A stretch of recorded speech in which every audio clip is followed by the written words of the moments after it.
সবাইকে নমস্কার জানিয়ে তোমাদের কাছাকাছি আরেকটি ব্লগে সবাইকে স্বাগত জানাই। আজ বানাবো মটরশুঁটির ধোকা রেসিপি। এখানে আমি 300 গ্রামের মতো মটরশুঁটি নিয়েছি আর এইগুলো জলে ভালো করে ধুয়ে পরিষ্কার করে রেখেছি। মটরশুঁটিগুলো মিক্সারে দিয়ে পেস্ট করে নিয়েছি। লক্ষ্য রাখতে হবে মিশ্রণটা যেন একেবারে মসৃণ হয়, যেন কোনো দানা না থাকে।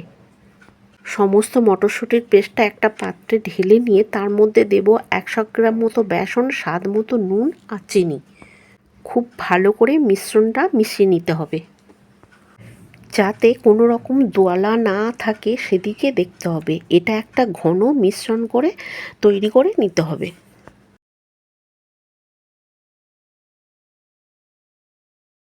একটা স্টিলের থালাতে অল্প একটু সর্ষের তেল নিয়ে সর্ষের তেলটা ভালো করে থালাতে ছড়িয়ে দিতে হবে। খুব ভালো করে তেলটা মাখিয়ে নিতে হবে, যাতে মিশ্রণটা থালার মধ্যে আটকে না যায়।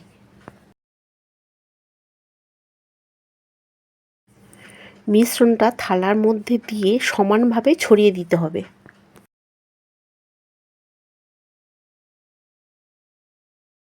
একটা কড়াইতে খানিকটা জল গরম হতে দিয়েছিলাম, সেই জলটা গরম হয়ে গেছে।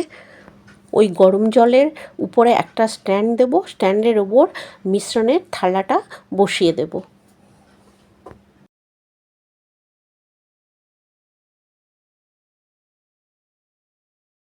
কড়াইয়ের ঢাকাটা বন্ধ করে দিয়ে 10 মিনিটের মতো মিডিয়াম ফ্লেমে রাখতে হবে। ভালো করে রান্না করে নিতে হবে, যাতে ভালো করে সিদ্ধ হয়ে যায়। এদিকে একটা মিক্সার জারের মধ্যে একটা বড় সাইজের পেঁয়াজ, কয়েক টুকরো আদা আর কয়েক টুকরো রসুন পেস্ট করে রাখবো। এদিকে 10 মিনিট হয়ে গেছে, ঢাকাটা খুলে দেখব হয়ে গেছে কি না।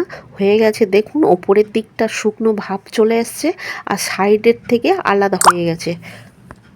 বুঝতে হবে ভালো করে সিদ্ধ হয়ে গেছে। প্লেটের উপরে একটা থালা দিয়ে প্লেটটা উল্টে নেব। পিচ পিচ করে চৌকো সাইজের কেটে নেব। এই মটরশুঁটির রেসিপিটা থাকলে ভাত বা রুটির সাথে আর কিছু লাগে না।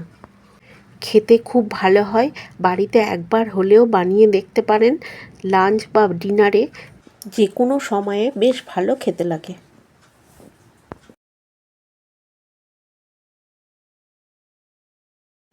আমি চৌকো শেপে এইগুলো কেটে নিয়েছিলাম, আপনারা অন্যভাবেও কেটে নিতে পারেন।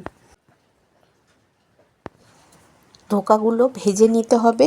কাঁচে কড়া বসিয়ে তেল দিয়ে ধোকাগুলো ভেজে নেব। খুব কড়া করে ভাজবো না, হালকা হালকা করে ধোকাগুলো ভেজে নেব।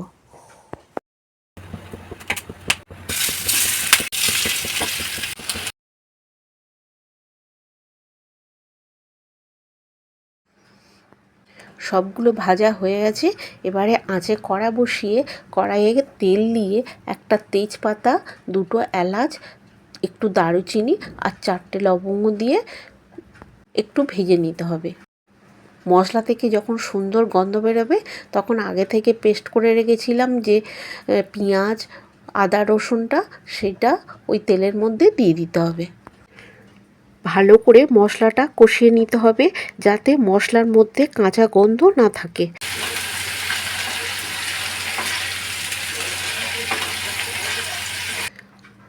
মশলা থেকে কাঁচা গন্ধ চলে গেলে দিতে হবে লঙ্কার গুঁড়ো, হলুদ গুঁড়ো আর স্বাদ মতো নুন। সব একসঙ্গে মশলাগুলো আবার একটু কষিয়ে নিতে হবে। মশলা থেকে যখন তেল ছেড়ে যাবে, তখন অল্প করে জল দিতে হবে।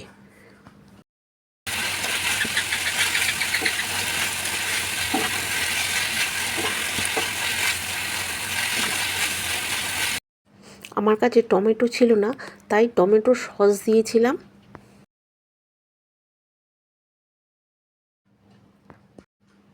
সব মশলা একসঙ্গে ভালো করে কষিয়ে নিতে হবে।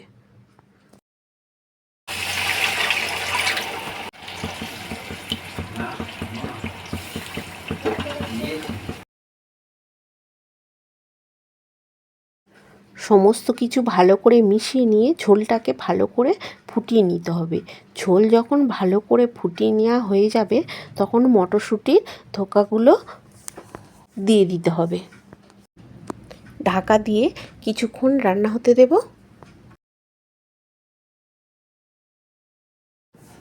আমি এখানে রান্নাটা একটু শুকনো শুকনো করে বানাবো, আপনারা চাইলে ঝোল রাখতেই পারেন। যে কোনো ঝাল জাতীয় রান্নায় অল্প একটু মিষ্টি দিলে অনেক বেশি ভালো লাগে। 1 চামচ চিনি দিয়ে দেব। ভালো করে নাড়াচাড়া করে নিয়ে চিনিটা সবটার মধ্যে ভালো করে মিশিয়ে নেব। এই মটরশুঁটির রেসিপিটা থাকলে ভাত বা রুটির সাথে আর কিছু লাগে না। খেতে খুব ভালো হয়, বাড়িতে একবার হলেও বানিয়ে দেখতে পারেন।